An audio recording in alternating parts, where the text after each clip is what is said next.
Hello, hello, hello, and welcome to the Pottervision podcast, the podcast where every single week, myself, Lucas Kirkby, and this man opposite me, Tom Lawrenson, we look at a chapter of the Harry Potter books and we use them as a springboard for conversation. Yes. That's it.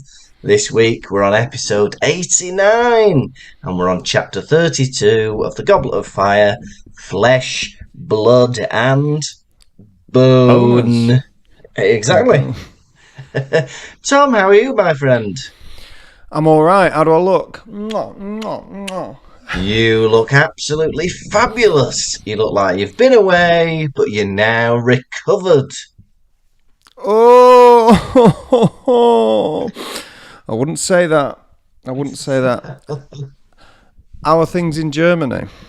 They are well. We've actually been in Poland for a week this week, getting ready for the wedding. Yeah. Huh? So I've been helping Martina's dad. I've been painting barn doors and shed doors to make the garden look nice for the garden party. And oof, can I say I was on a very tall ladder at one point. It was scary. This is absolutely bonkers. The amount of effort that has to go into getting married. If I'd known that you had to paint a barn to get married, like I'd consider it a write-off. I will never propose if you have to start doing manual labour. Well, I do feel like I've been, fooled a little bit because when I got down on one knee in Dublin and said, Martina, will you marry me? She just said yes. She didn't say, by the way, you will have to paint a barn door. This is how women trick you. Yeah. I fell for it hook, line and sinker. Women, the unforgivable sex is what you always call them. He took the words right into my mouth. Like meatloaf backwards. The unforgivable sex. Women. Maybe. Yeah. Hey, but I went to buy. Oh, you like this story? I went to buy a suit for the wedding because I don't want to wear the same suit that I wore in February. So I've got a blue suit that I'm going to wear on the Sunday, and I needed a black suit to buy to wear on the Saturday. So Martina's very kind cousin went with me because he's quite stylish. So he took me to a few... He's stylish, right? He's got a baseball cap that he wears sideways. He's got a pair of sunglasses. He's got a backpack that he wears over one shoulder. He's cool. He's cool, by the way. And so he takes me to a few shopping centres, right? And we go to this one, and he's like, right, he's my translator as well, so he's speaking in Polish. He goes, he needs a black suit, he wants it quite traditional. So she goes and fetches me some trousers and puts me in a cubicle. Yeah. I get the first pair on and I can't shut them. I get the second pair on and they're just tight like this. I'm thinking, oh God, this is bloody embarrassing, isn't it? So anyway, she says that that's their biggest pair of trousers that they've got. So I'm not feeling very good about my womanly hips. So anyway, okay. So he goes, oh, I've got an idea. And I'll tell you the name of the shop that he took me to. Right? It was an Italian suit shop. And it was Giacomo. Right? Giacomo. Right? Yeah. Giacomo. Yeah. But I think he's taking me to Giacomo. Giacomo. Because I've not had any trousers that fit me. And he goes, oh, I know what to do with you. We'll take you to Giacomo. And I'm like, that's like 5XL Hawaiian shirts, isn't it? I don't want to buy me a wedding suit from Giacomo. But luckily, it was Giacomo. It was very good, and that's where I got my suit. But Giacomo definitely sounds like the European version of Giacomo. I know, but it was more fancy. But all I could think of was that advert with Johnny Vegas shouting, talking about how you can get 6XL shirts and baggy pants. Giacomo, you're fat. There's nothing you can do about it. Come get dressed. That'd be a great slogan for a clothes shop. Come get dressed. As if people are wandering in their pajamas. Oh, come on, come get dressed. Do I have to pay? Yes, yes, come in. Come get dressed. You haven't got a leather jacket this massive, have you? We have. Yeah, we have. There you go. Come get dressed. Hey, I might start my own clothes shop called that. Come get dressed. All right. Just the outfit already folded up on the chair. It's already there for you. Just come get dressed. I'll see you at the counter. Hey, how was Glastonbury? Never mind that. They've moved me at work. I touched on this last week. Oh yeah, they've moved you at work. This is more interesting than you going to a festival. I'd say so. Go on then. How's it gone? So they moved me at work, right? And they put me in this. I've got this good desk. Oh, she's by the window. Yeah. Yeah, yeah. People aren't going to come behind me. Huh? Yeah, yeah. It's very good. But also, they've changed the teams up a bit. And they happen to have on my team at least, no, 3 of my enemies. Oh, and how big's the team? 4 people on the team. Are you the fourth one? Is it just you and enemies? Yeah, me and enemies. So I now spend my time not talking to anyone. Oh, that's sad, isn't it? And you're in bang in the middle of the room. Yeah, I know. Walked in this morning, someone karate chopped me in the neck. Yeah, Oh! I fell on my knees trying to get some wind back, and someone kicked me on the anus. Ow! Yeah. It stung, Mr. Kirkby. Yeah. Right. On your hoop. Kicked me on the hoop. I went, ow! And someone leaned in my ear and went, that got you breathing, didn't it? That got you breathing. I was like, been ambushed by your enemies. and then they went, now do 8 hours worth of work. Capiche? Right. I went to Glastonbury. Hey, the biggest music festival in the world. I don't know about that. I don't. Any good? But I go in. Not much to report, really. I walked about for a bit. Some people. I got recognised about 3 times from Pottervision. From Pottervision? Yeah. Hey, what did they say? Where's the other one? Yes, I was wandering round on my own. Yeah. Billy No Mates, and some guy ran after me. Pottervision, Pottervision, Pottervision, Pottervision. I was like, hello.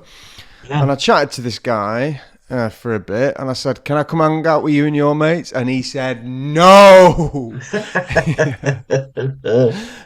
And then I got bumped into by another one. A guy said, I just randomly happened to be in Glasgow and I came along to the show. It was not what I expected. You boys are out of your minds. Some shit like that. Great. Another guy saw us in Leeds. He got a picture of me. He's like, my girlfriend's a big fan. Isn't that mad? It's lovely. Hey, you didn't bump into the Pottervisions, did you? No, they were avoiding me. Were they? Oh, I'll have to have a word with them about camp. And I got in their tents for a bit, but they weren't there. And you can only wait so long. I know. Once you've left your sense on everything, there's no point sticking around, is there? I got recognised by one person. I was waiting for the showers. There was this lad. I went, how long have you been waiting for the showers? He goes, 3 hours. Can you believe that? Yeah. fine. He says 3 hours. Yeah. And I was like, oh. And then he goes, hang on, I think I recognise you. And then I start pushing up my hair like that, going, oh yeah, dear. I went, I'll stop you right there. I'll tell you I am.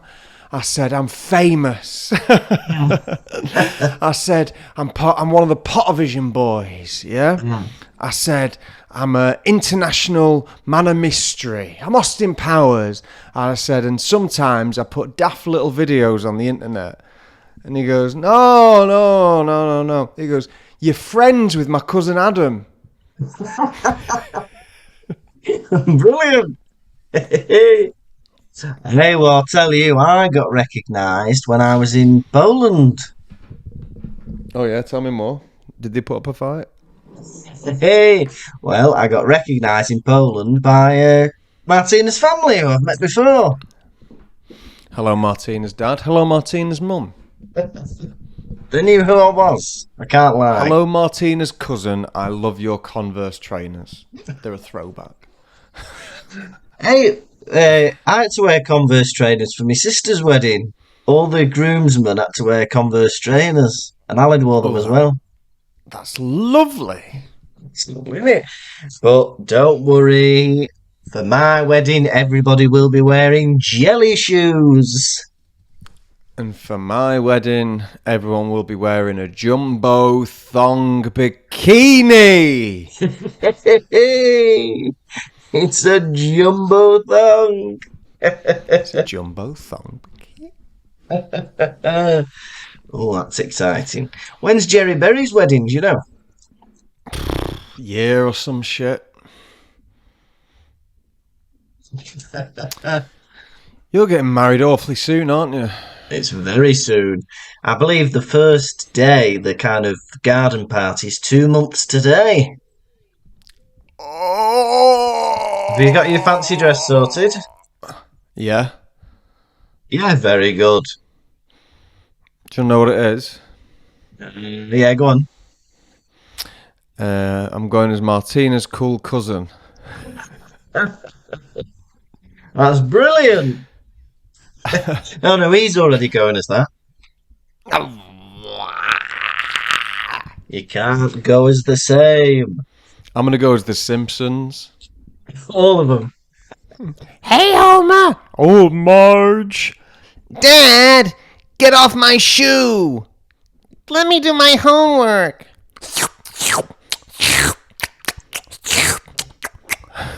I'd say 3 out of 5 of them were very good. You should have a Simpsons Edinburgh show. This is coming from the man who's never watched an episode of The Simpsons. I think they're quite good. No, I've watched it a couple of times. Homer, you've spent all our wedding money.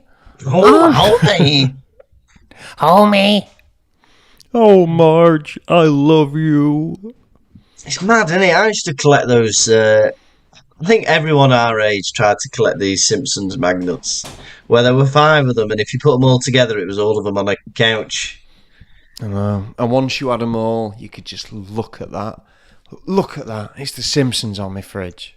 Would you look at that? Me collecting them, I've never seen it. Oh, that's a dad.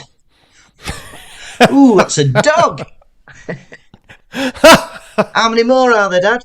Ooh, it's a sister with a star head. It would have been so interesting to go around the Kirkby household when you were a kid. Yeah. You put The Simpsons on. No. Yeah. Dinner ladies on video were watching. Well, it wasn't the fridge. We used to put the magnets on the side of the microwave. So there'd be Simpsons ones, and still to this day, there's Mr. Bean ones. And I've got a magnet of 6-time World Snooker champion Ray Reardon from the 70s. Liar. It's true. Calling me out, he knows it's perfectly true. Liar. Yeah, I've been doing a bit of writing for Pottervision, trying to get some new scenes together for Edinburgh. It's exciting. I thought of a scene. Yeah. Well, it's basically you sent me a list of scenes, and I was like, I'll write a scene on that in my head, and I went like this. Oh yeah, okay. Yeah, this'll kill a minute. Yeah. Oh yeah, this'll kill 1 minute exactly. Any good? It's this. I go, platform 9 3/4. Are you taking the fucking piss, Harry Potter? And then you go, excuse me, I'm a child. Yeah, hey, I like that. If anything, your response should be, I think someone's having you on, lad. There's 9 and 10, but there's no 3/4. No station has anything like that, as you probably imagined. Not platform 9 3/4. Not that, right? So, Yeah. Also, do you know what? Sod it. Who can I put in a complaint to? If I want to do a complaint, how do I do it? I love that. I'll kill a minute exactly.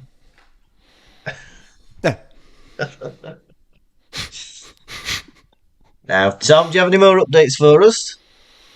No. Well, on that sneeze, I shall give you a rundown of Chapter 32 of Book 4, Flesh, Blood and Bone.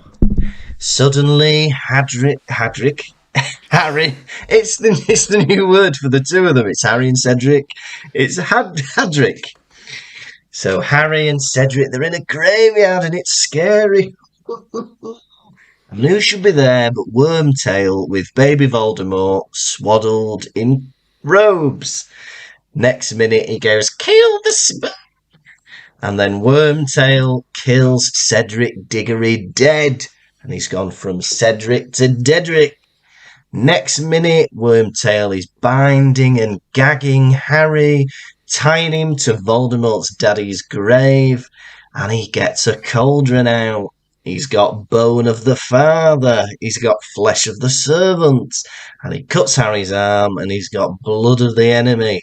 And it all goes into a sizzling cauldron. Baby Voldemort gets thrown in, and from the cauldron rises the Dark Lord himself. He's got a flat face and a flat nose, and he's back. And that was Flesh, Blood und Bone.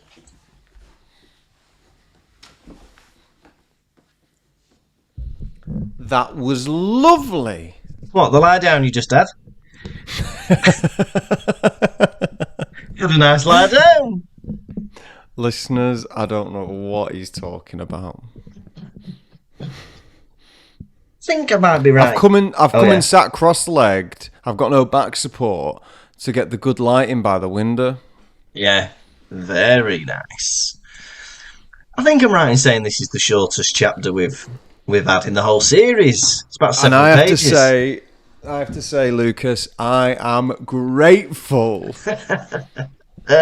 Let there be more of them, we say. Yeah, because if there were shorter chapters, this podcast would go on for longer, wouldn't it? Maybe 7 years it would take us to do the whole... Huh? Is this lighting any better? It's lovely. You look very nice. It's no different, I don't think. But yeah, nice little short and sweet chapters. Short and sweet. Like a bottom. Like a bottom. That don't make sense, does it? Yeah, I suppose bottoms can be sweet if you've Do sat we know on any a short rose. people? Warwick Davis. Short and sweet like Warwick Davis. Wouldn't you agree? Short and sweet like Warwick Davis sucking on a strawberry lolly. Oh, that's lovely. Yeah. Short and sweet like Vern Troyer in a chocolate fountain.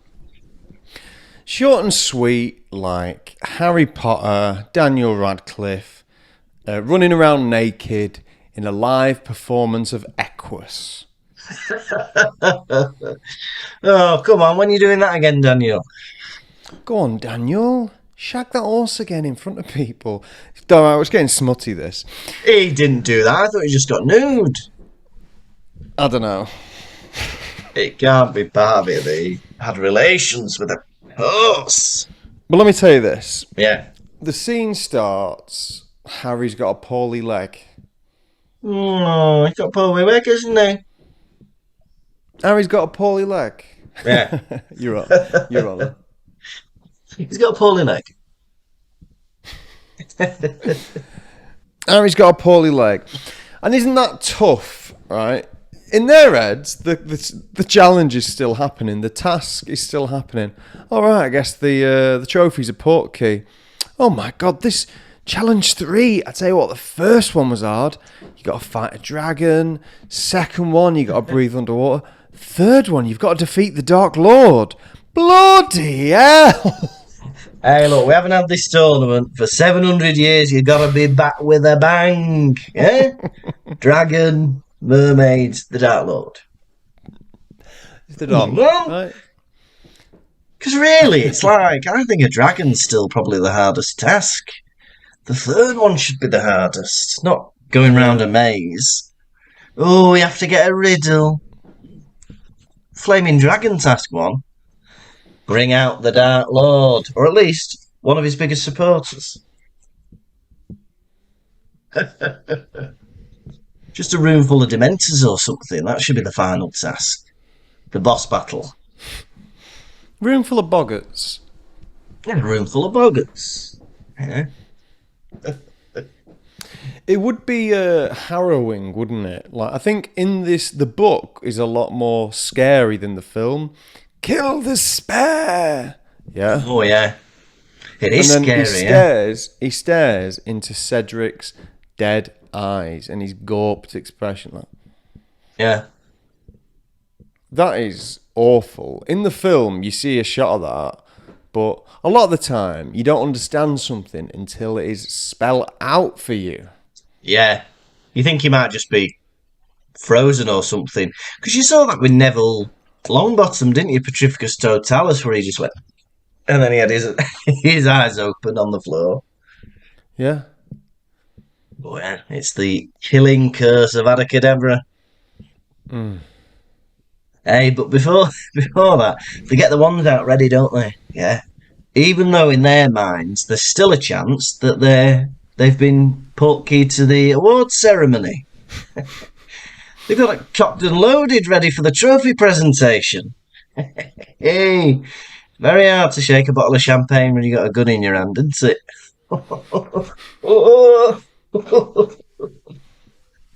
Yeah. Mad. What a strange award ceremony. Tom Riddle's grave. Well, I'll take it. It's awful to be so helpless. Cedric's just been killed. And as a child as well, we must not forget that Harry Potter is like 14 years old or something like that. Is he 15 now, Your He's Honour? a tiny little boy. Yeah, and then he's just watched, like, this is the most horrific thing that has ever happened to him while conscious as a human being. When you're a baby and you see something like that, whatever. But now he's an adult and he just seen someone be killed next to him. As a child, that would be horrific. This really puts to bed the previous 3 books, which now seem like child's play, don't they? Someone's actually died. Yeah. For me, this is the chapter that's like, right, shit's getting serious now. Somebody's dead. The Dark Lord's back. And it's very, like, graphic as well. There's lots of, like, cutting off hands, slicing people's arms off, getting bones from graves, Voldemort's nude body. It's very dark. They describe Voldemort as very ugly in this chapter. Yeah. They say of him, because he looks like a baby in his blanket, doesn't he? Yeah. But they add, no child alive has ever had a face like that. Obviously, never been to Bispam High in Blackpool.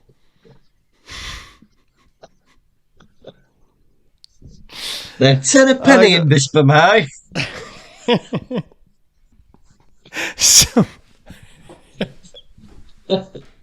You're never 6 foot away from a face like that. Some real rotters in Bispam High. Honestly, having been there myself, You really are. You go neck to neck, you shoulder to shoulder with, which can only be described, and this was on our a part of our school motto, only described children who look like inhuman scum. Dedication, concentration, inhuman scum. Come on, let's do the school song. Dedication, concentration, inhuman scum. That's you.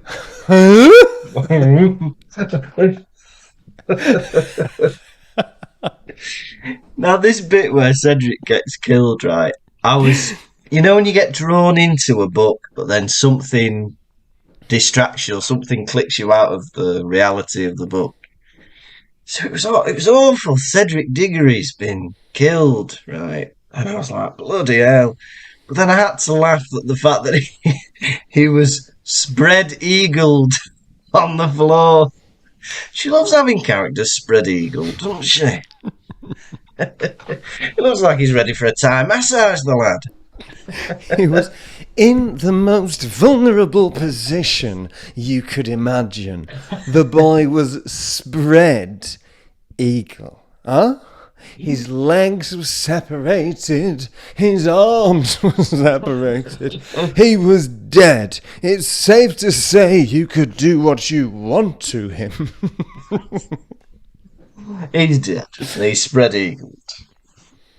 Why has Voldemort not got more people helping out with this resurrection? Because he's about to summon the Death Eaters. Right. But Wormtail, he's like struggling pushing this cauldron in. He's had to bring him in swaddled and like puts him down. And he's dragging in this stone cauldron. Death Eaters, I'm sweating buckets here. Someone give his hand with, I'll chop my hand off. Someone just give his hand dragging that over. No, that's like me.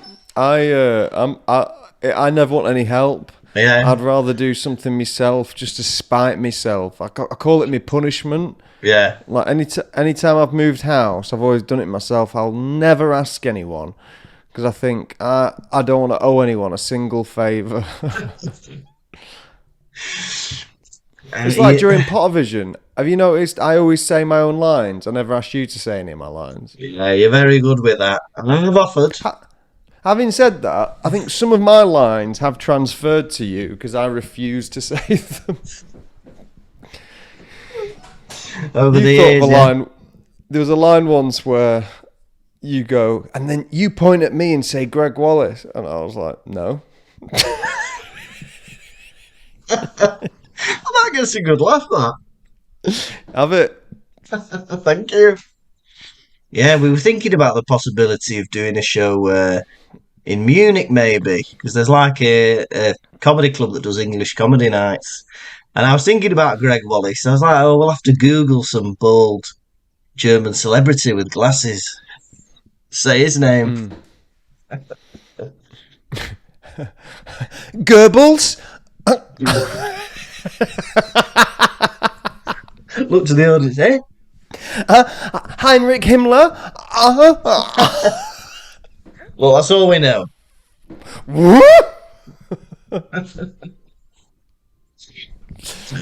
Big up that. Pottervision World Tour. Various towns in the UK and Germany.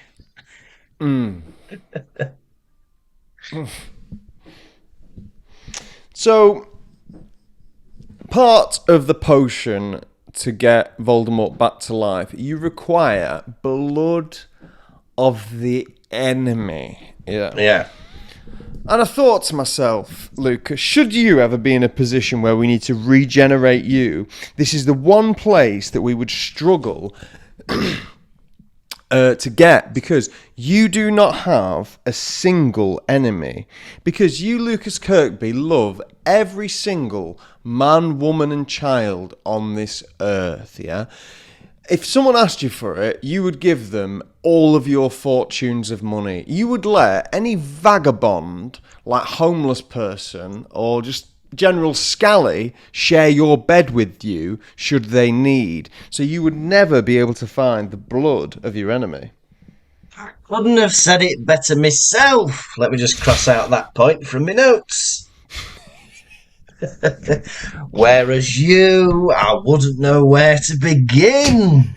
You've got enemies at every corner of the globe. I'd be spoilt for choice. I was in line for Glastonbury, like you got to queue up, and I was looking at people. I go, they don't even know they're my fucking biggest enemy right now. Just because they're in front of you at the queue. No, just because they were being loud in the queue. This bold bloke with a southern accent going, "Things are going to get a bit catty this weekend." See, it's 6 a.m, sir. See, that's why I don't have enemies, because that make me laugh. That would make you laugh. I wanted to, honestly, people had to stop me from putting my hands around his neck. Yeah. Well, whereas you would be putting your hands around his neck going, let me massage this neck to give you plenty of relaxation before the journey ahead. Well, I think anybody unusual or interesting, I just find really fascinating. Like, I won't make, well, I don't know his name, but there's a man in the village, where Martina's family live, and he's like, he's always at every occasion, and I don't think anybody knows who he is, but he's always at church and he's always at these things. But anyway, one day it was really sunny, and he had his top off on the street. He must be about in his 50s, 60s, maybe, this guy, quite big, and he's topless, and I've never seen body hair like it.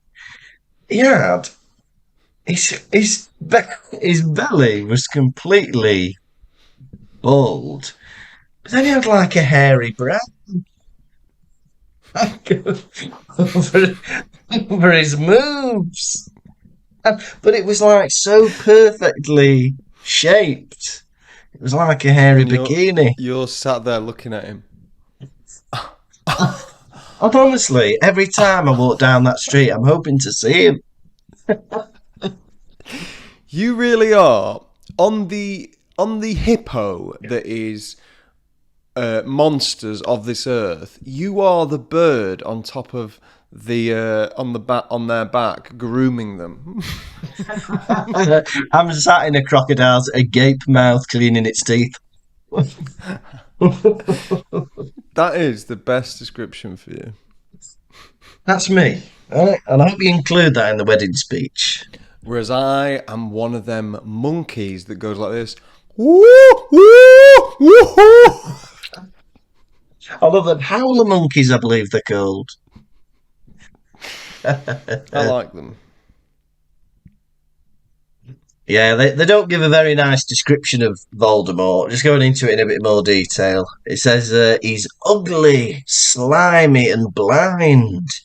Harry had never seen anything less like a child. Hairy and scaly, a dark, raw, reddish black. Nice personality, though? No. He's an ass as well. And it says, like, flesh of the... so he's got to get these 3 things to resurrect Voldemort, right?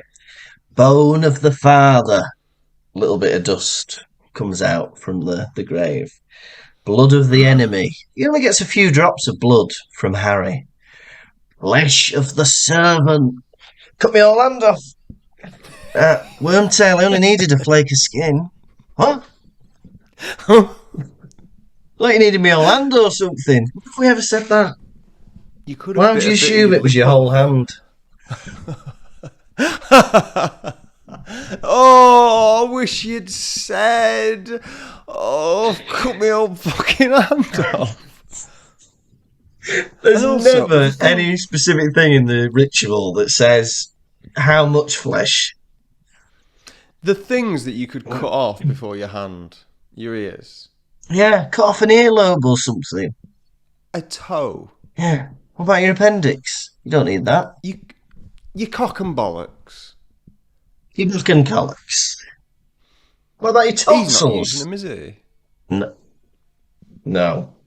If he's getting any slap and tickle, never mind fathering any children. I'll be very surprised. That's funny, isn't it? Like, to imagine, like, Wormtail, like, in these years, in this, like, 7 years of, like, how many years is it he's, like, back with the Dark Lord? It's a year, isn't it? Is that it? No, but I mean, like, even afterwards. Oh, right, yeah, a few years, maybe, yeah, 3 or 4 Before years. the demise. Before Yeah. the demise. Yeah. Is at any point during this time, is he wanking?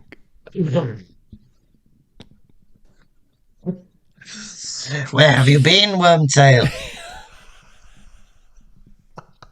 A man's got needs, the Dark Lord. A man's got Wormtail. needs. What are you doing in there? Been milking Nagini, if you know what I mean. You started. Naughty. That's disgusting. I like the idea that he's got a hot piece of totty in Little Hangleton. That he's meeting every now and then. Why not? He listeners. He likes that idea. He likes the idea of Wormtail having it away. I sit in my spare time thinking about peace among all men. An end to this worldwide bloody pandemic. Yeah, a reduction in fuel costs. Lucas Kirkby sits on his sun lounger week to week in Germany, thinking about Wormtail having it away. Having a bit of house This is what you cookie. Is this what you went into early retirement for, Lucas? Yeah, exactly. So I could sit with me bonnet. What was it? What was that thing wrapped around my head? A knotted hanky. Oh yeah, not a hanky wrapped around my head, thinking about Wormtail's sex life.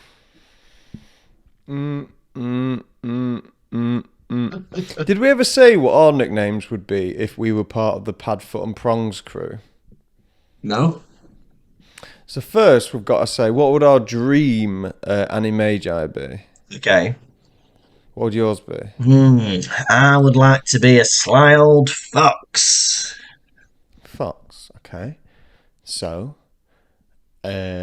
fox have ears. Yours name would, and also part of this crew, they've got bad nicknames. Oh. So your nickname would be Eerie. Eerie. That's cool because it sounds a bit scary as well. Ooh, eerie. Yeah. What about you? What animal would you like to be? I'd like to be a gorilla, and for that reason, my nickname would be Fist.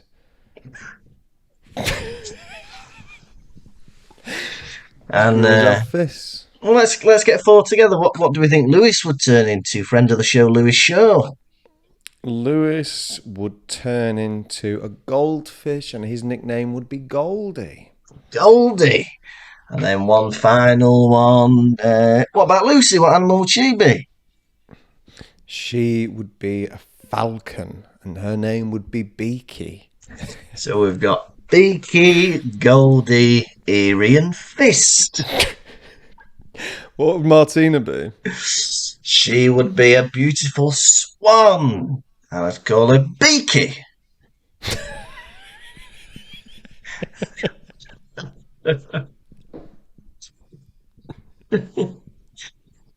Come on, Beaky, I love you. Come get dressed. Me Beaky or her Beaky? Her, you! You're Beaky. Voldemort falls into the cauldron with a sickening splash. Yeah. What does that sound like? Yes. And then Harry yeah. keeps wishing for the death of this evil little baby. Yeah. He says, "Let it drown. Let it be dead. Along that tree. Throw it into the tree." Yeah. His hands all sweaty. His hands all sweaty. Harry, do you not want this book series to go on? No. Buddy, it's all been building up to Voldemort. Do you not want him alive? Yeah, it's going to make you millions, this. Shut up. Think, twit. And then Voldemort emerges from the cauldron, and the first thing he thinks is, "Oh, I'm nude, better get some clothes on." The first thing he says is, "Robe me." Mate, half a minute ago, you were a half-human baby brought back to life, right? I'm not bothered if I can see your dick. The Dark Lord's risen. Wormtail, robe me. I don't want anyone to see my body.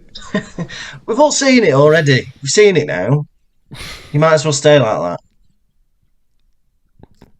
that. No, being a Dark Lord is one thing, but I don't want paedophile on my rap sheet. Rap sheet. If I get sent to Azkaban, they'll eat me alive if I'm a nonce. He says, robe me. Yeah. And he gets robed. And it was that made me think, perhaps it would be worthwhile getting a servant. Yeah, I think so. It'd be nice to be dressed, wouldn't it? A paid hand like Wormtail that you can be like, dress me. Yeah. Undress me. Yeah. Brush me teeth. Wash my body. Wash my body. Yeah. Comb my hair. Shave my body. Shave my body, wipe my body. Slap my bum cheeks about. That's not in the contract. Do it. There's a line at the bottom of the contract that says any other things asked by your line manager. Say this word that I've written on a piece of paper. Not saying that. Well, I'm going to be recording it, and I want you to say it because you are employed by me. All right then. Right, robe me. Robe me. He's made him say a swear word. He's stood there nude. Come upstairs, I'm ready. Do you want me to robe you? No, wait a minute. I decide the order. Say that for me. Alright. Minge. Robe me. Do you want me to tie the robe as well? No, leave it hanging open. It never says he ties the robe. He's walking with his open kimono. Oh, that's beautiful. He's a legend. And then, yeah, Lord Voldemort has risen again. Best cliffhanger so far, I reckon. Because you think, how's he going to get out of this one? He's gagged and bound. He's got the Dark Lord back. He's got bad leg, cut arm. How the hell is this little boy going to survive this encounter, I wonder? Goes to his mum and dad, protect him momentarily, maybe. Mind that tree!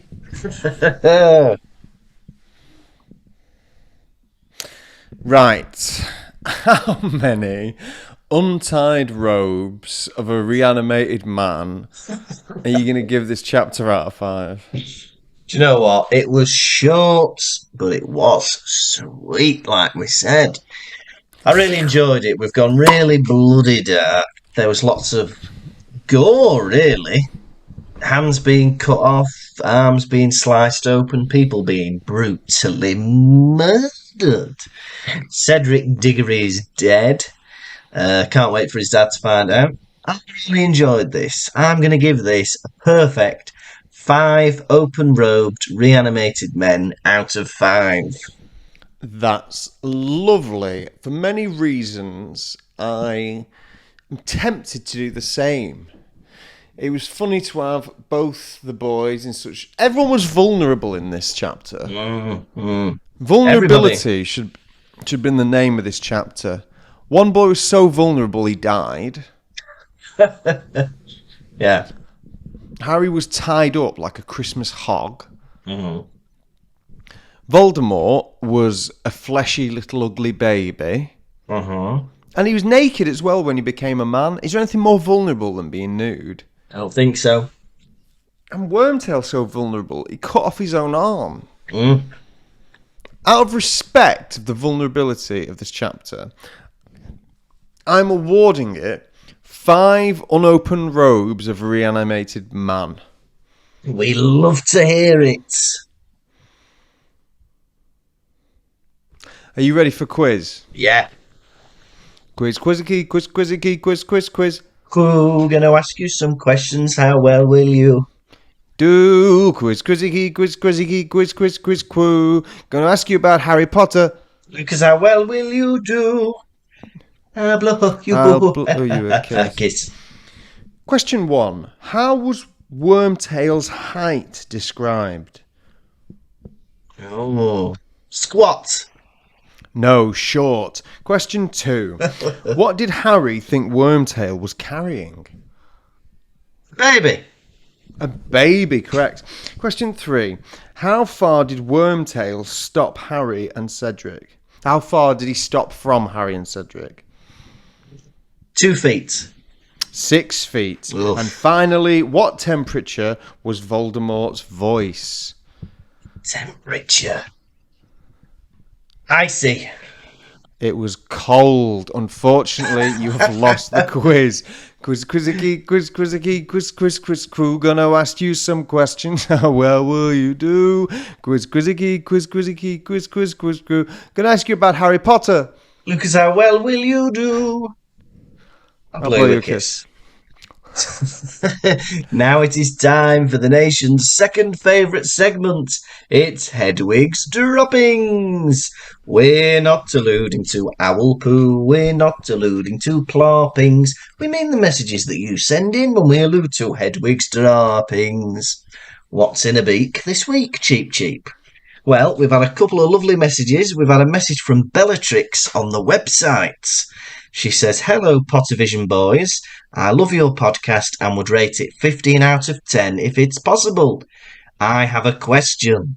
Can you rank Harry, Hermione, Ron, Molly, Draco, Lucius, Sirius, Bellatrix and Voldemort from best to worst? Thanks for making my Monday so bright, from Bellatrix, who is French and she's 12 years old. Cool. So... right, well, what should we do? Should we do let's do a higher or lower situation. So let's start with Harry. So do you prefer Hermione to Harry or Harry to Hermione? Hermione, I prefer. Okay, so Hermione's in the lead. Now, do you prefer Ron or Hermione? Hermione. Okay, do you prefer Molly or Hermione? Hermione. Do you prefer Draco or Hermione? Draco. Oh, do you prefer Lucius or Draco? Lucius. Do you prefer Sirius or Lucius? Lucius. Do you prefer Bellatrix or Lucius? Lucius. And do you prefer Voldemort or Lucius? Lucius. There we go. So it was kind of a ranking, wasn't it? Well, I think we had Lucius then. Well, we found out the top. Right, and to do the whole ranking would take half an hour. So we hope that's good enough for you, Bellatrix. Thank you so much for getting in touch, and merci beaucoup pour écouter le podcast. We've also had a lovely message on Instagram from Alison. And she says, I love the podcast and have been binge listening to be able to listen to the episodes as they come out. I'm on the last chapter of The Chamber of Secrets. The episodes crack me up and I'm laughing like an idiot in the car on my own way to work. I came to see the show in Brighton back in January and loved it, especially because you picked on me browser. We like that, don't we? And finally, I've got a message here from Sister Sophie, who says, I am 5 years older than Tom, not 20, like he said in the last episode. If you don't rectify it in the next podcast, you'll lose your German bank accounts. Tom, what does that mean? I've got to feed my family. So I'm Thing here. is, Lawrenson women age a lot quicker than Lawrenson men. Oh, yeah. So it's 20 years in Lawrenson years, you reckon? Well, she just like, I don't know. 5 to...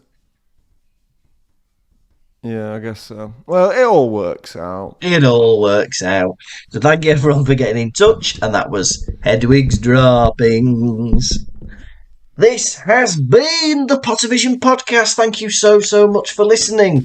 We are at Edinburgh this year from the 4th till the 24th of August. Tickets are available on the website pottervision.com. We are also doing a preview in Manchester on the 28th of July, I think. The date's on the website, and yeah, that's over half full already, so get your tickets while you can. And yeah, if you want to support us, patreon.com/Pottervision, and we're on Facebook, Instagram, Twitter, and TikTok. Next week, we will be on episode 90, and we're on chapter 33 of A Goblet of Fire, The Death Eaters. You are a pressy-uppy Tom Lawrenson. And you are a bloody lovely Lucas Kirkby. Goodbye.